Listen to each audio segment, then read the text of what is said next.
All right, well, hello collectors. Here we are again. It's unboxing number 79, and today is the 20th of June, 2023. On our last unboxing, we didn't have time to show all of the items, so we'll get them in here, and then also I'm going to show some items that I'll talk to you when we get to it. But I just wanted to mention a couple of things for those of you who watch all my videos. You no doubt saw the video last week where we talked about the SS Oberfuhrer greatcoat that was vandalized apparently by the Customs Department in Australia. We got an awful lot of feedback about that, and many collectors were very saddened by the event, as of course I was too. It's really something that when something gets lost or it gets stolen, sometimes you can accept that, but when somebody just purposely desecrates a magnificent piece of history like that, it just doesn't seat very well, and it's going to be a long time before I get over it if I do. But a lot of collectors felt that that something should be done about it. Fortunately, the insurance claim is going to be okay, it looks like, so I'm thankful for that. But how can someone in a position of basically a police duty have the authority to destroy other people's property, especially when there is nothing illegal about the item that's being sent? So this is what we would like to pursue it somehow. I've gotten a couple of letters from lawyers already that are interested in looking into the matter. And there's also a big effort in Australia to try and block the new order in Australia where Third Reich collectibles are not allowed to be displayed, sold, or profited from. And there's applications where you can join these forces, and I think they ask for a contribution of about 10 or 20 bucks. Which is not much, but if you get a few hundred people that are involved, the money starts to be substantial. So you might look into some of that. But anyhow, we're going to try to do something about this terrible thing, and I'll keep you posted on what happens. If nothing else, if we can get the Australian Customs to look into what happened, that would be good. So, as I say, the last time we ran kind of long, and I didn't get in all of the items that came from the cornfield show, so I'll finish up on that, and we'll start with that. So,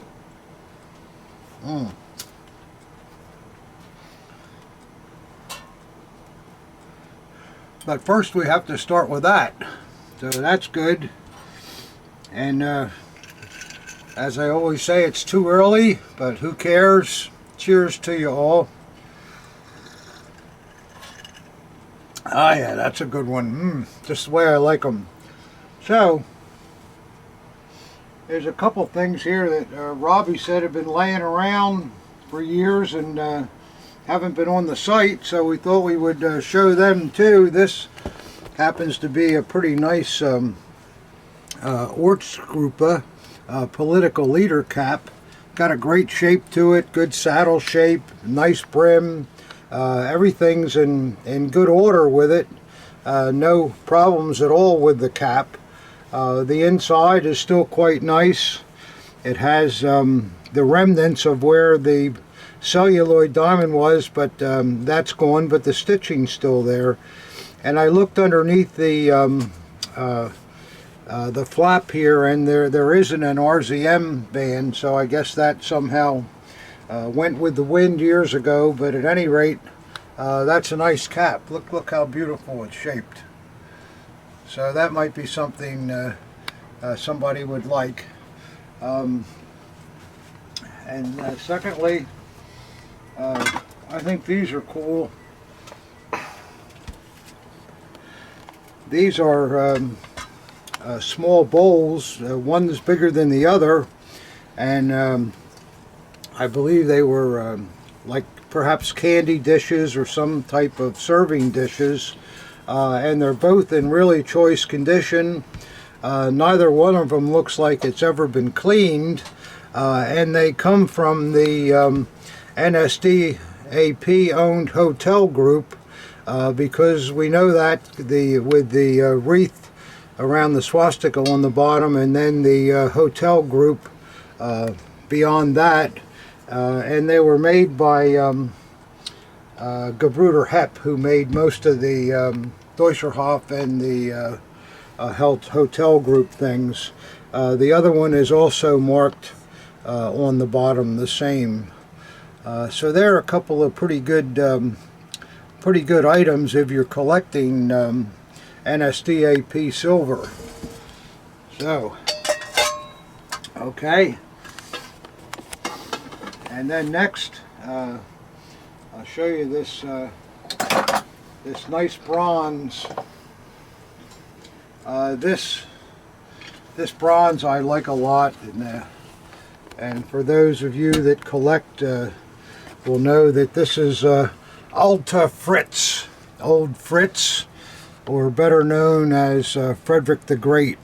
It's a very nice bronze with lots of detail, and Frederick's got his cane here, and it looks like in his arm he's got maybe some dog reins or something like that, because he was famous for carrying or walking his two dogs. The bronze is on marble, and it does have a nice little dedication plaque on the bottom of it. One screw is loose here where it goes onto the base, but that shouldn't be a difficult thing to fix. But other than that, Frederick's in good shape here and looking as good as he ever will. And as you collectors know, Frederick the Great is regarded as probably the best king that Europe ever had, and his feats are beyond belief, that I won't go into all of them now. But and as most collectors know, he was also a favorite of AH, and every place AH traveled, he had a painting of Frederick in his office. So that's a nice item. Can you spin it, Pop? Yeah, I can spin it, yeah. Spin it around. Sure. Dog leash, I should say, not dog reins. That's a horse thing. There you go, there's the back of it. Oh, yeah, the ponytail, too. Yeah, well, that was a style back then, with the three-corner hat. I like that one. I really do. That's a nice piece. It is nice. It's very well done. It's quite heavy, too, even though it's a fairly small item. It's very nice. And next, get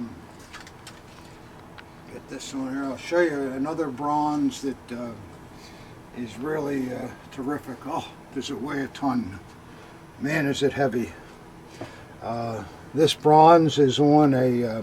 These were all acquired at the Cornfield show, right? Cornfield, yeah. Okay. This beautiful bronze is on a stepped marble base, and it's just incredible, of a Third Reich soldier wearing a 1917 type helmet, but you can see the details. There's the insignia of Germany on the right side, and on the left side is the Wehrmacht eagle, and they're very crisp.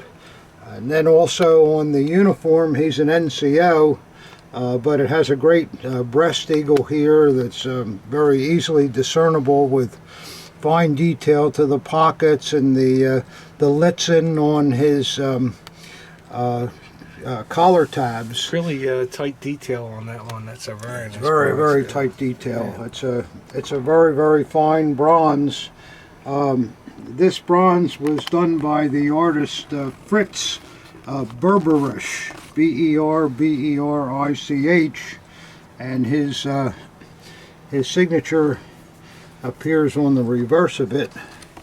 If you can catch that, Ob. I think so. Yeah.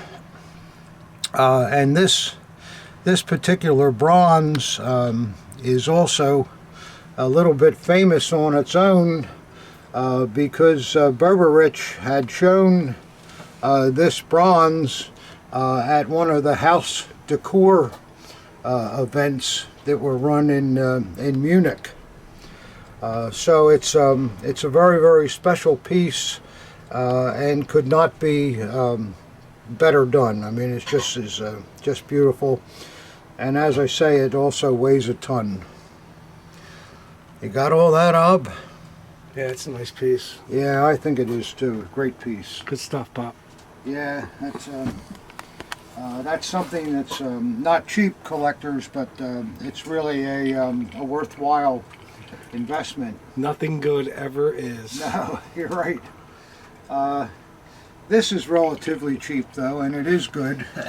I like this.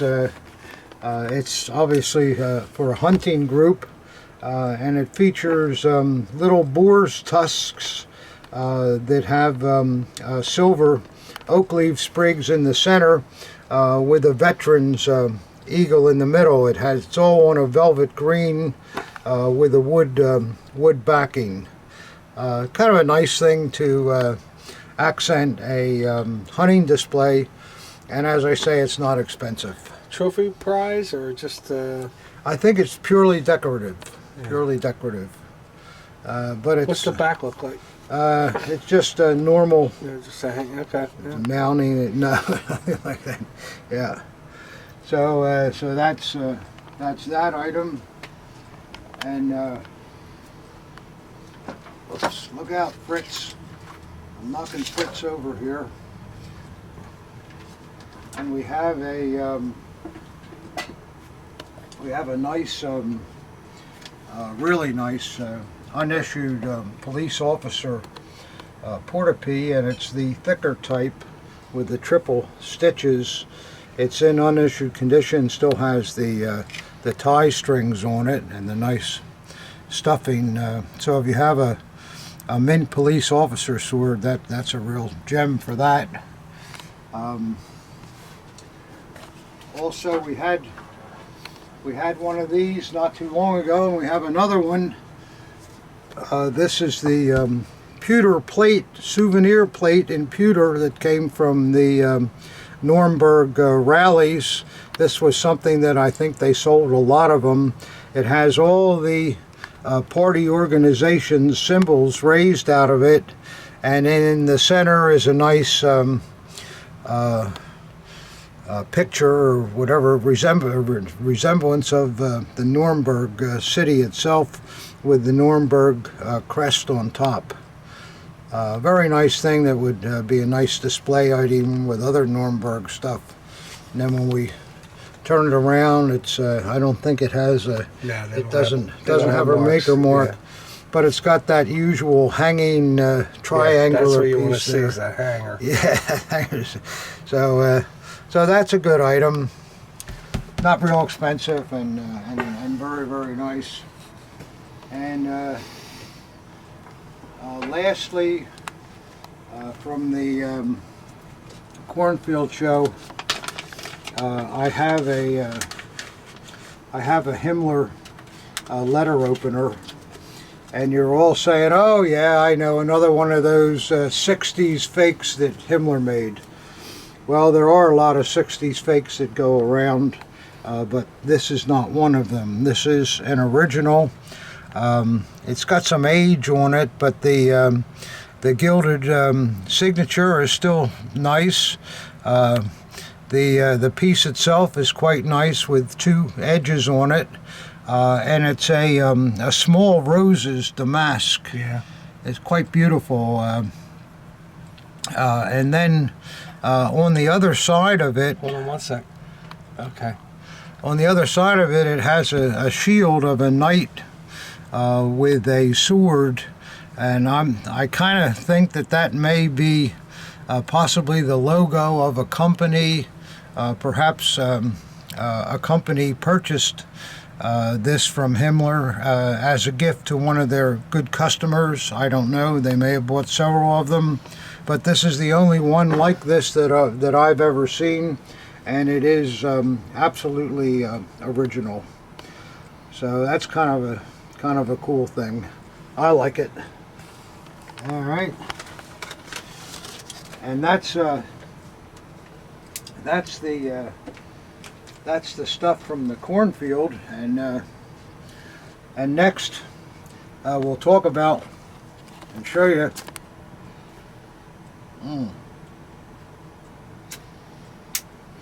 some stuff we got. Robbie and I got last Saturday morning, and it was very, very early, I will tell you that. We go to a show up in North Jersey. It's about every 3 months. It's a show that began 30 years ago, I guess, and it ran for many years. And then stuff started to happen. The guy that owned the show was a drunk, and a lot of times he didn't show up, and we'd all be standing out there waiting to get in, and people would call him, and finally he would crawl in, and He didn't work here, did he? yeah, you know, he might have. But then the show was starting to go down because of that. And then the final straw was one Saturday morning. We're all in there, and the show had just opened about 9 o'clock in the morning. And the New Jersey, oops, there goes our sign. The New Jersey State Police pulled up in front of the show and scampered in there with the sales tax people, and it was quite a sight, I must say. And they had the roster of all the dealers, and they knew how long each dealer had been setting up there. And they went around, okay, you so-and-so, you've been here for 6 years. We feel that you owe $600 in New Jersey sales tax, and if you don't pay, we're confiscating everything on your table. And they went around to every table and did that. And you can imagine how many people were at the show the next time. So that was the demise of that show. And that's been a long time ago now, maybe 15 years ago. But I'm happy to say that a new show in the same location has begun. It's been about a year now that they've been running it.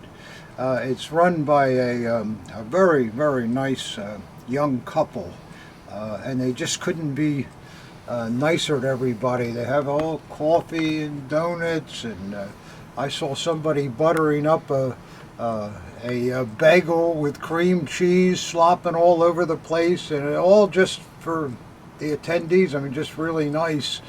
And I like the people very much. When Ab and I walked in to get our early pass, which is not bad, it's $20 each to get in early. I went up to the young lady and gave her the $40, and she says, thank you very much, very pleasant. And I noticed she had some really nice perfume on, not that stuff that bulged over, just a real subtle, really must have been expensive perfume. And I said to her, I said, oh, wow, I said, you really do smell nice. And she says, thank you, you smell like a cigar. It's just great. Sometimes it's wonderful things in a conversation. That just made my day. But before all that, Rob and I were out in the parking lot, at 6 o'clock in the morning. You can get into the show at 6:30, although it technically doesn't open till 9. But out in the parking lot, Rob and I ran into a fellow that was selling his collection, and it was just really terrific.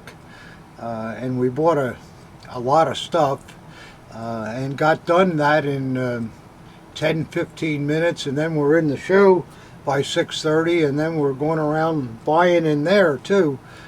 So I have to say that I think that early morning of maybe less than an hour, we acquired more stuff than we bought at the cornfield show, or maybe even the SOS, because it was really great. So now I'll show you some of the stuff we bought. Okay, we're ready to roll on the great parking lot buy that Ob and I made at 6:15 in the morning. Boy, you wouldn't even think your eyes are open yet, but you'd be surprised how you wake up when you see a whole trunk full of stuff. So we'll show you one by one. Most of it is really nice, so here we go. First thing, who doesn't like an orange grip navy? I mean, look at that. Beautiful. Hammered scabbard. With portapee. Beautiful bullion portapee. Really, really nice. Shows no fray in it. The grip is perfect all the way around, as is the hammered scabbard. And this is a WKC piece. And there you can see just an absolute cracker mint blade.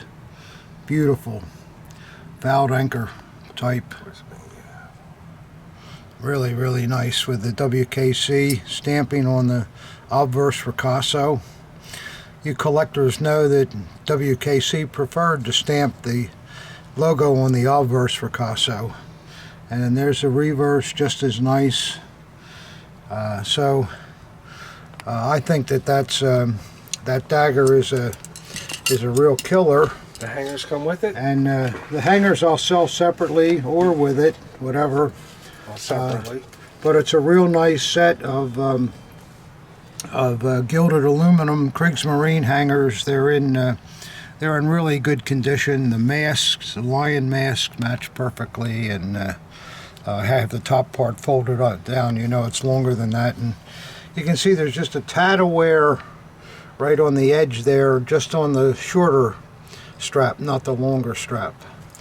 So they're really nice too, and as you collectors know, it's kind of getting hard to find naval straps, and they're also getting kind of expensive too.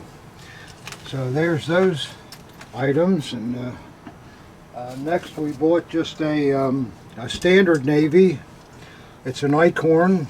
Shows some wear to the gilt, but it's still in nice condition. Good pommel, good grip. The grip has a couple of, they don't look like cracks or just scars in the back of it, but it's fine. And the blade is a nice mint Eickhorn example. Beautiful frosting in the backgrounds and all. It's got the 3541 trademark. So the other side is just as nice. So that's not a bad piece. Certainly collectible. And that's that. And then a really, really beautiful mid-period SA. I like that grip on that one. That's yeah, nice. The grip is really pretty, and it's got a copper eagle in it. We think these copper eagles were probably nickel plated when they were new, but the plating didn't stick very well. Beautiful original paint, and great ball on it and so forth. And the other side is just as nice. There you go. Yeah, that's a nice dagger. Great grip. Yeah, and the blade, absolutely beautiful. Totally mint. Got all the cross graining in it. Nice dark motto. And this one is marked M727, which is Puma. So it's a Puma made piece. Puma made good stuff. You like that one, Ob? Yeah. Yeah. Real crisp and clean. Yeah, real crisp and clean, yeah. Fine example. Yep. Right out of a car trunk, guys. Alright. Next we have another nice SA2. This one's not quite as nice as the other one, but it's still pretty good. It has a little bit of freckling in the plated cross guards, more in the top one than at the bottom one, but it's not bad. Nice grip with a nickel eagle in this one, and excellent scabbard paint and fittings. Overall, certainly an excellent plus piece. And then a full mint blade. Beautiful, beautiful bright blade. Really good. Makes up for anything on the outside. Got a couple little dots at the end there, but that's nothing. And the other side, it's got the grain in the blade too. And then the other side is marked 736. So this is a Horster piece. Quite nice, beautiful grip, fine scabbard paint, just mint on both sides, really nice. So, moving along, next we have a really nice DLV glider pilot. Early one, all with all original leather that's really in nice condition, and the fine nickel fittings throughout. The leather's perfect on the scabbard too. Got a really good hanger on it, and the other side is just as nice. There you can see the leather's perfect. And then take the blade out, and we got a couple of little spots on the blade. They're kind of stains more than anything else. Maybe somebody could get them out of there. That's the obverse, and the reverse is in better condition, and it's made by F&A Helbig. One maker mark you can see from them. Yeah. Well, it's earlier. Yeah. And then on the throat, it has the DLV stamping also there. Get that, Ob? I think so, Pop. Yeah. All right. So that's a nice piece. Good early one. Yeah, how come FA and Helbig didn't just keep with that instead of that signature that you can never see? I don't know. They must have. Alcosa did the same thing. Yeah, they must have ordered from a cheaper acid place. I don't know. And here's another one here. This is also a Helbig piece, like they always will be. This is the Crackle finished one. It's not in the best of condition. It's got the gold swazes. Usually they're black, but on the real late ones we see gold swazes. And it has a little ding in the scabbard here, which we'll get that out. That's no problem. On the other side's about in the same condition. The original hanger there and all. But the blade is stone mint on it. It's really a nice blade. And this one has the lighter Helbig. Well, it's not too bad. I think you can see it pretty. No, I've seen pretty a lot good. worse than that. Yeah, I've seen a lot worse. Yeah. And this piece is, like I say, it's a later one. And what you see on the later ones, there's no no marking on the throat. See, we see that on the later pieces. So That's what you want to see, though. That's what you want to see, but on these later ones you don't. But anyhow, it's not too bad. But the killer of glider pilots. Just look at the condition of this piece. Just absolutely outstanding. Beautiful original leather on the grip and the scabbard with a fine leather hanger. Good enamel swastikas. See this? This was a little medallion with a swastika in it that was actually soldered into the crossguard.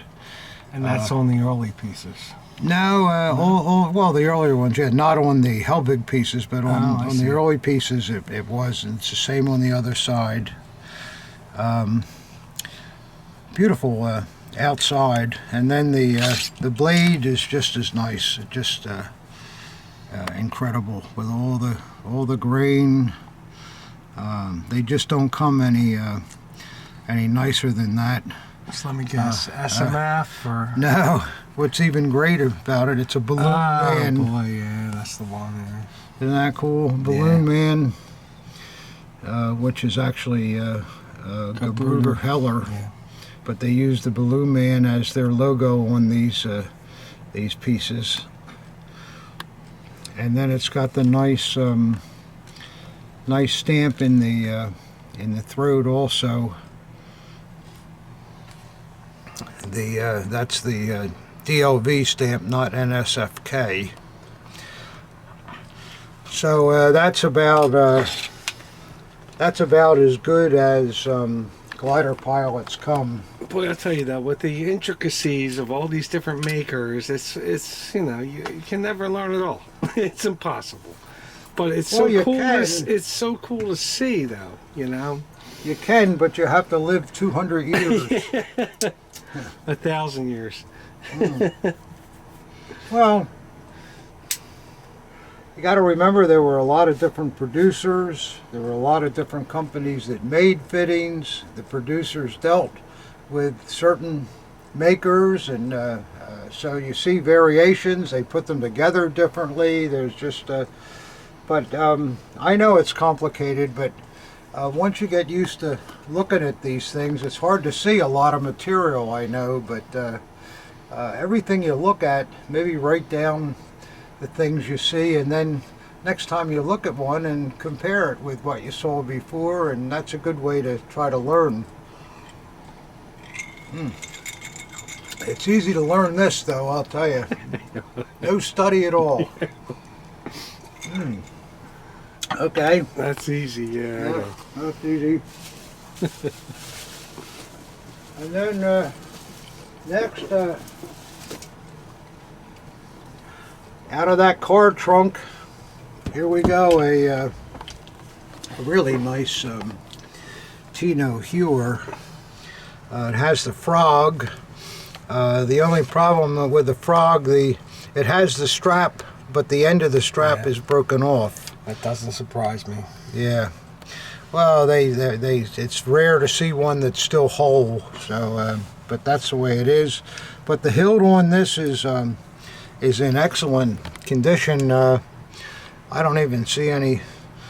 There's maybe a tiny. I don't know. There's really no flaking really there.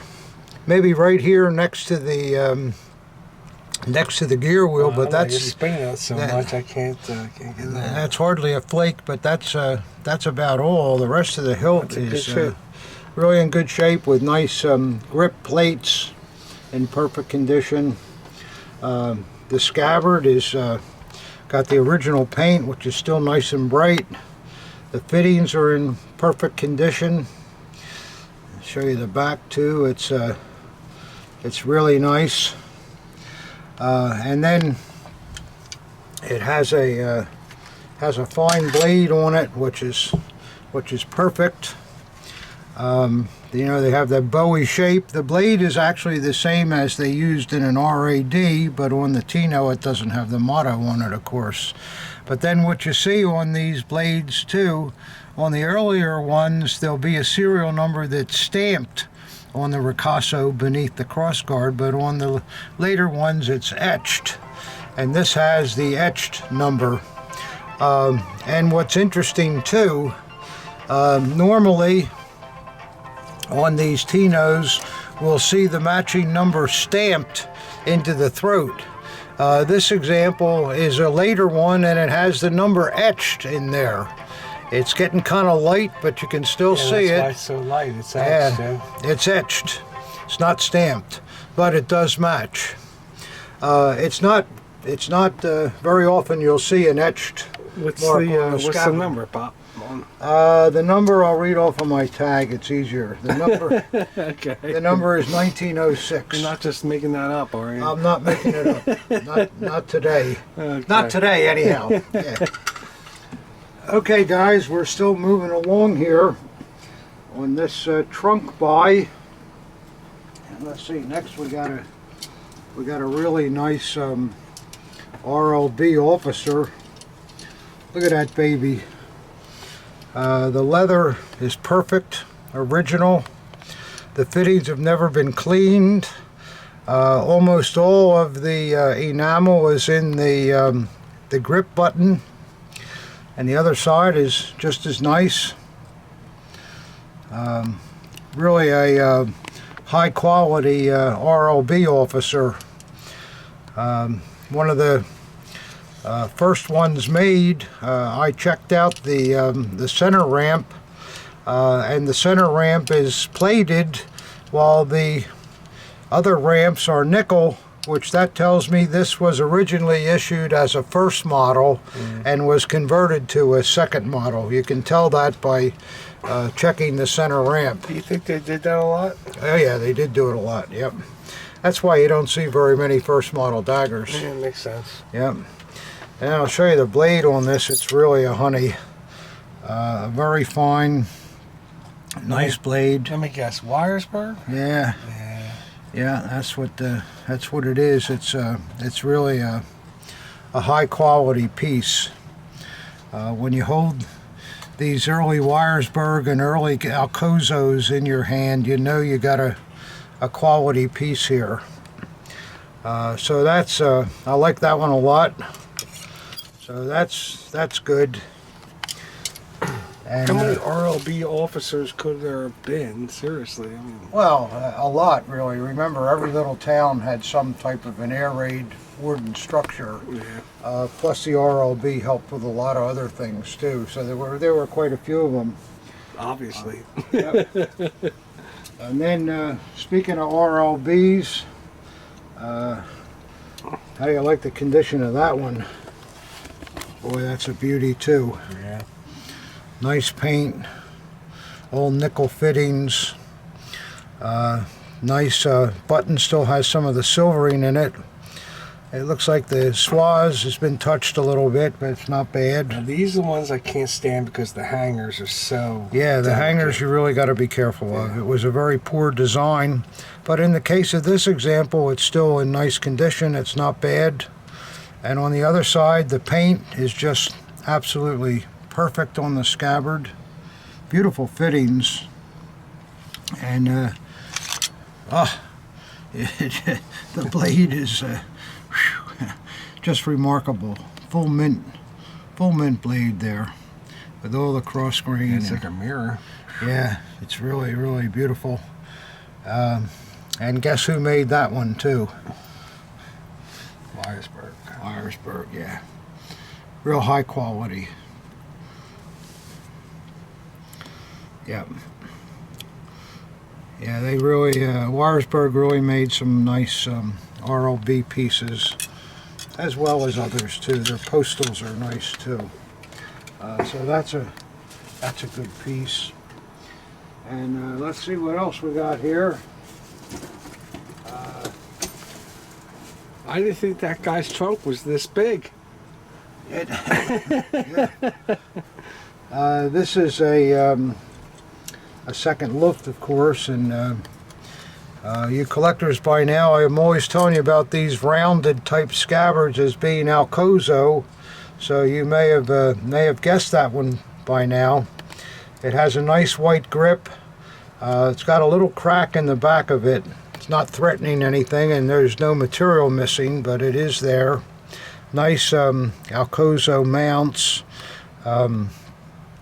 Scabbard is perfect condition, and the blade is wow, just as nice as they come. Very, very, very nice. Got all the cross grain and so forth in mint condition, and there's that Alcozo mark. This one is a ACS, so this is the next to the last trademark they used. That mark comes in late 41. So that's a decent dagger. It's not nice expensive. Piece. Yeah, it's a nice piece. Yeah, it's a nice piece. And then I've got another one here that also is very nice. This one has a fine orange grip, and the original knot is still on it. Shows a little bit of fray, but not bad. This one is an SMF. It's one of those SMFs with this silvered scabbard. You don't see it too much. See the silvering is still remaining around the bands. So this dagger wasn't worn a real lot. Then it's also on the other side too.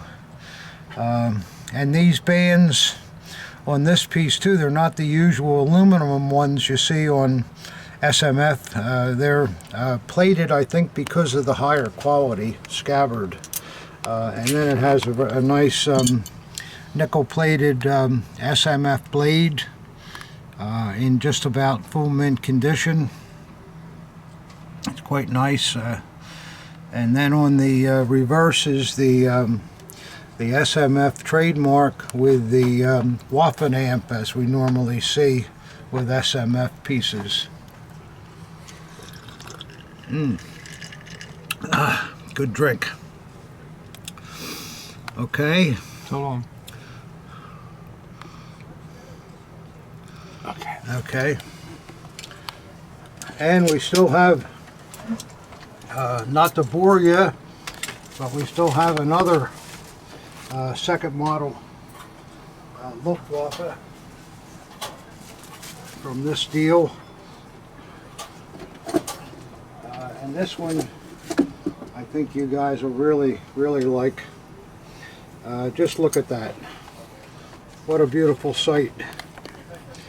It's an Eickhorn piece with a fine mint portapee, a real nice nickel scabbard, and amazingly the gilt to the swazes is still all there. Really great. And it's on both sides. See there? So that's a real eye catcher. And then to make it even better, it has a full mint bright blade. Just really, really nice. And on the other side, there's that Eickhorn trademark from 35 to 1941. So for Luftwaffe's second Lufts, that's kind of about the best you'll see. So I was really happy to get that. Only Eickhorn seems to keep the gilt on the well, swazes. It's not true. SMF a lot of times also, and sometimes Wiersberg. And then every once in a while you'll see just a little bit of gilt on some other makes. But the SMF, Eickhorn, and Wiersberg, for the most part, are the ones that you'll see that still have the. But if I had to guess, if I'd say, oh, this is probably an Eickhorn. If it had full gilt on both swazes, they did it the best, in my personal opinion. You can do better than that, because the Eickhorn pommel is different from all others. If you look at this, the shape of this pommel it's shaped in a heart.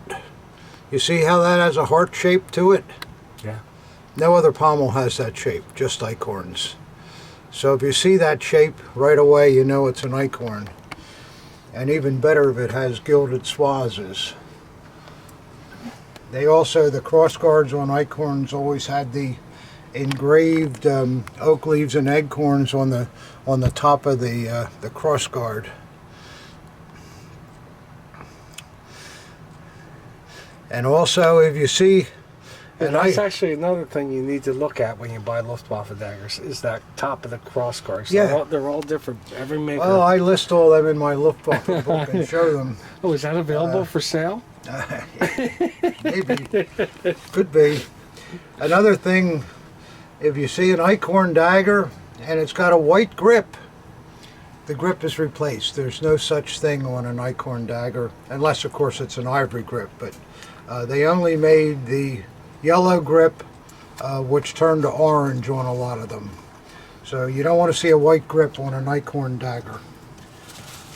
Got that, guys? That's an important thing. This is important too. Very good.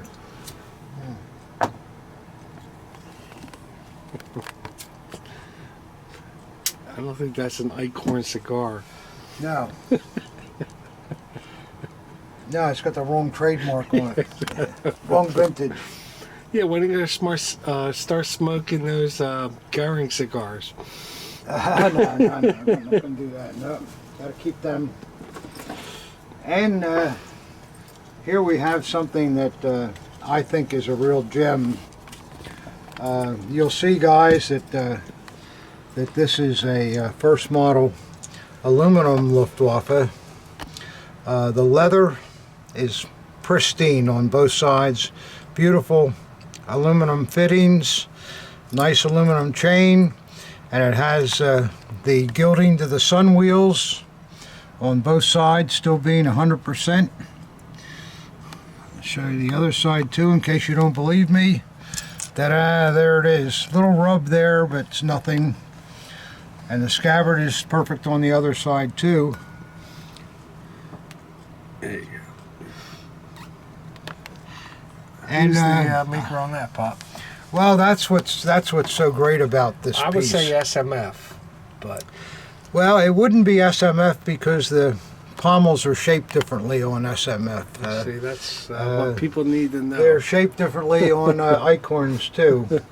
What do you mean? It's a circle. What are you talking about? Well, the edges are more rounded and things like that. You're a maniac. But I'll have to show you one next to each other and you'll know. But this is what is really a killer. The blade on this. The blade is absolutely fantastic. Totally mint condition, nickel plated.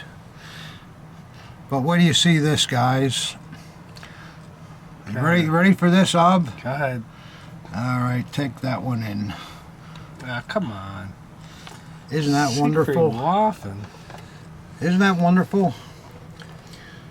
You just don't see that. They must have made very, very few of these aluminum pieces. I've seen it on the zinc type fitted first Lufts, but this is the first time I've seen a Siegfried Waffen with pure aluminum cross guards. So I think that's really a special dagger. I like it a lot. It's a rare dagger. It's a rare dagger, yeah. Yeah, and the condition is there too. It just has everything. So that was a good thing.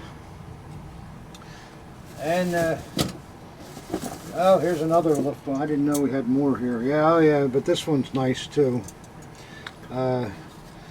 This one is a standard WKC. On WKC, Now, how can you tell that offhand? Just saying this is WKC. Well, I can tell by the cross guards. Let me see. The cross guards are cast, not engraved like the others. See, collectors want to know that. How does he know it's a WKC? And the pommel is also different. Finger out there for a second. Yeah. Oh, you gotta look at this stuff. and beautiful grip on it. Great grip. And then, like I've told you many times before, collectors, the WKC has just the one screw in the scabbard. Their bands are also interesting because they have little dots behind the oak leaves, if you can get that close. That's going to be tough, but I'll try. Yeah, I see them. Yeah. So when you add all those things up, and the scabbard is what it should be, and the fittings are what it should be, and beautiful portapee on it too. So if you saw WKC in like a Eickhorn scabbard, you could tell it wasn't right. Well, you would know the scabbard's not correct because it didn't have the one screw. It's very important, this stuff.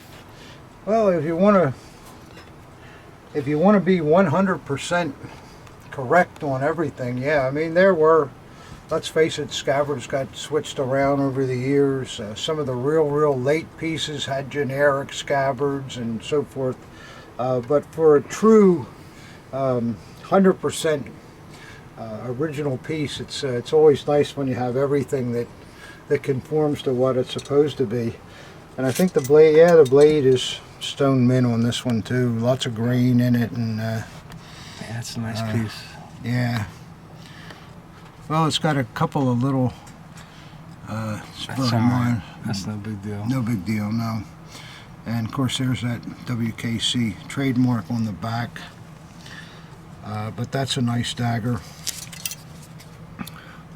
Yeah, I mean, that's great. Yeah, and then plus you got the knot. And, yeah, the knot is great. Perfect. And then we're getting down near the end of that car trunk buy, but as luck would have it, the god of daggers was with us, and there was a one SS in with the group. We all like SSs, don't we, guys? I think we all like this too. If you don't, I feel sorry for you. Keeps you going, keeps you thinking. You make a lot of mistakes sometimes, but it's worth it. And with this SS dagger, as you can see, it's an untouched piece. The mounts are all solid nickel. Have that nice dull patina where you can see it's never been touched by some nut with a semi-chrome tube and towel. It's just really nice.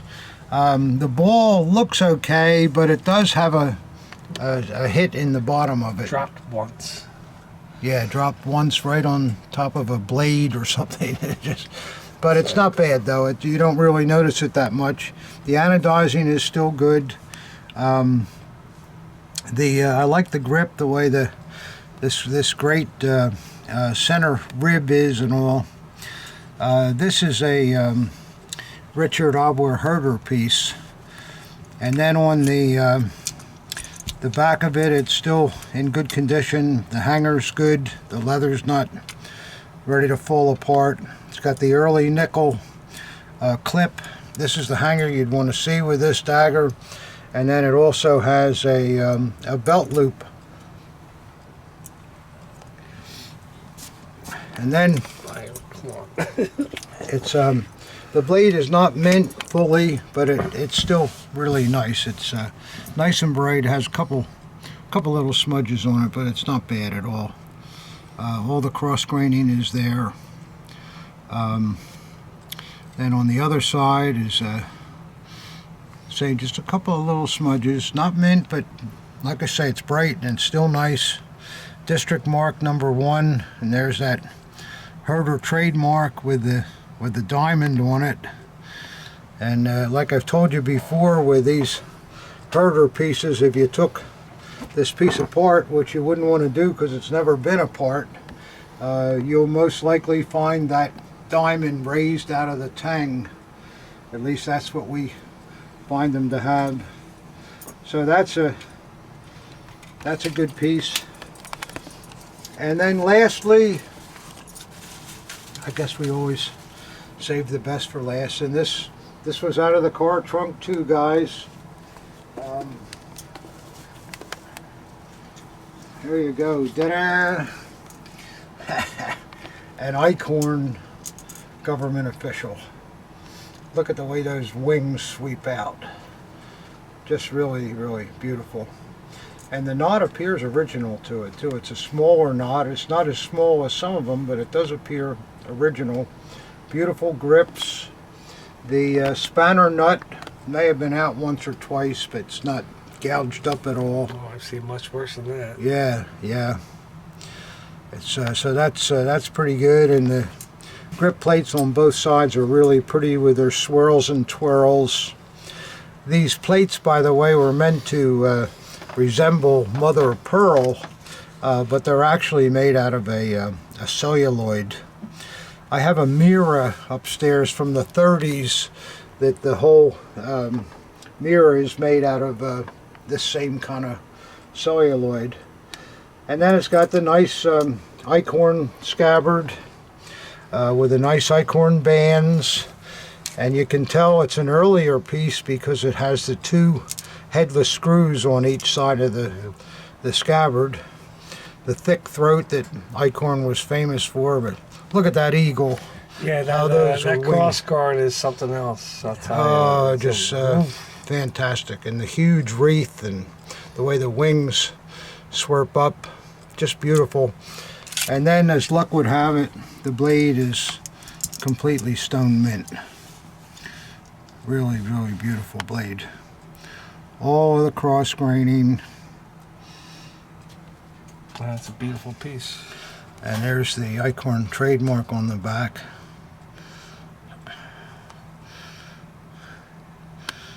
So that was all that was in this guy's trunk. A couple of the pieces, I have to confess, I did buy at the show, but the 95% of this stuff all came out of the guy's trunk. All at 6 o'clock in the morning. So sometimes, as the expression goes, the early bird gets the worm, and it can be true in this hobby. Being at the right place at the right time is very, very important today, because everybody's looking for daggers, and they're not easy to acquire. So I consider it a real stroke of luck that we ran into this fella. I guess everybody deserves a good hit once in a while. So we didn't have anything to open today because nothing came in, but fortunately we had that show, and I'm sorry I smelled like a cigar during the show. I guess that's what are you going to do? Well, happy Father's Day, Pop. Yeah, thanks, Ob. You're welcome. I love you. All right, all you collectors. Hope you're enjoying these series, these videos. I enjoy doing them, and as I always say, thanks a lot for watching, and keep the comments coming in, and if I can do anything to help you, send me an email. Thanks a lot.